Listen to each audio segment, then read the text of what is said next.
ఓం శ్రీ గణేశాయ నమః. శ్రీ గురుభ్యో నమః. శ్రీభక్తి ఛానల్ వీక్షకులకు స్వాగతం. గురుదేవుడు వక్రగతిని త్యాగం చేసి రుజుమార్గంలోకి వెళ్ళడం అనేది అక్టోబర్ 18, 2021 జరుగుతుంది. గురువు వక్రత్యాగం చేయటం వలన అనేక రకాల ప్రభావాలు వివిధ రాశుల మీద ఉంటాయి. అదేంటో చూద్దాం. ప్రస్తుతానికి గురుదేవుడు మకర రాశిలో వక్రగతిలో ఉన్నాడు. ఈ వక్రగతిలో ఉన్నటువంటి గురుదేవుడు తన స్వస్థానమైన ధనస్సును చూస్తూ ఉంటాడు. అంటే మకరంలో ఉండే ఫలితాలు ఉండవు. ధనస్సును చూస్తూ ధనస్సులో ఉండే ఫలితాలను ప్రస్తుతం ఇస్తున్నారు. ఈ ఫలితాలు మీకు సెప్టెంబర్ 15, 2021 మకర రాశిలోకి సంచారం చేస్తూ, అంటే కుంభరాశి నుండి వక్రగతి వలన వెనక్కు వచ్చిన మకర రాశిలోకి ప్రవేశించగానే తిరోగమనంలో ఉన్నాడు కాబట్టి ఆయన ధనస్సును చూస్తూ, అంటే మకరంలో ఉన్నప్పటికీ కూడా ధనస్సులో ఉండే ఫలితాలే ప్రస్తుతం చెప్పుకోవాలి. గత నెల సెప్టెంబర్ 15 నుండి అక్టోబర్ 18 వరకు కూడా ధనస్సులో ఉండే ఫలితాలే ఉంటాయి. అక్టోబర్ 18, 2021 నుండి గురుదేవుడు వక్రగతి నుండి రుజుమార్గంలోకి, అంటే ముందుకు వెళ్ళటం అనేది జరుగుతుంది. ఎప్పుడైతే బృహస్పతి వక్రత్యాగం చేసి ముందుకు నడుస్తారో మకర రాశిలో ఉన్నటువంటి ఫలితాలు ఇవ్వడం జరుగుతుంది. శనిదేవుడు అక్కడే ఉండటం వలన నీచభంగ రాజయోగ ఫలితాలు ఉంటాయి. అంటే నీచలో ఉండే చెడు ఫలితాలు ఉంటాయి, కానీ పక్కనే మకరంలో స్వస్థానగతుడైనటువంటి శనిదేవుడు ఉన్నప్పుడు అది నీచభంగ రాజయోగం అంటాం. అంటే నీచమైనటువంటి ఫలితాలు ఇవ్వాల్సింది పోయి ఆ నీచాన్ని భంగం చేస్తూ రాజయోగం ఇస్తాడు.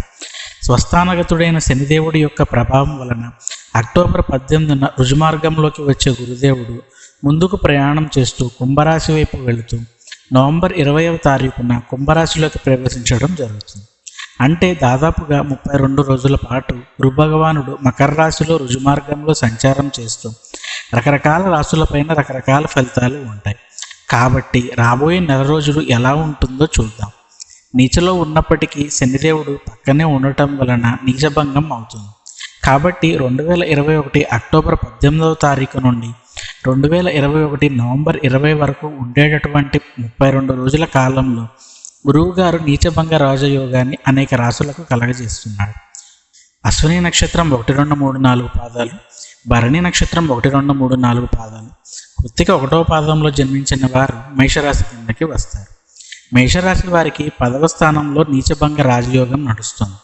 10వ స్థానంలో అంటే మకరంలో గురుదేవుడు శనితో కలిసి ఉండటం వలన దానిని నీచభంగ రాజయోగం అంటాం.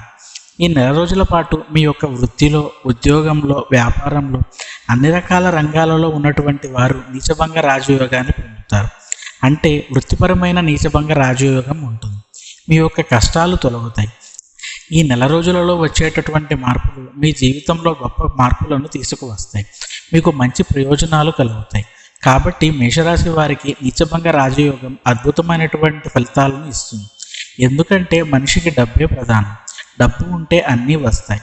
అదేవిధంగా గురుదేవుడు కటాక్షిస్తే డబ్బు ఇస్తాడు. కాబట్టి నీచభంగ రాజయోగం వలన నీచ స్థానంలో తిట్లు తింటూ, బాధలు పడుతూ, అవమానాలు పడుతూ, తరువాత దరిద్రం వెళ్ళబోస్తూ, కష్టాలు పడుతూ, మాటలు పడుతూ ఎవరైతే ఉన్నారో మేషరాశి వారు ఈ నెల రోజుల కాలంలో ఆ బాధలు తీరుతాయి.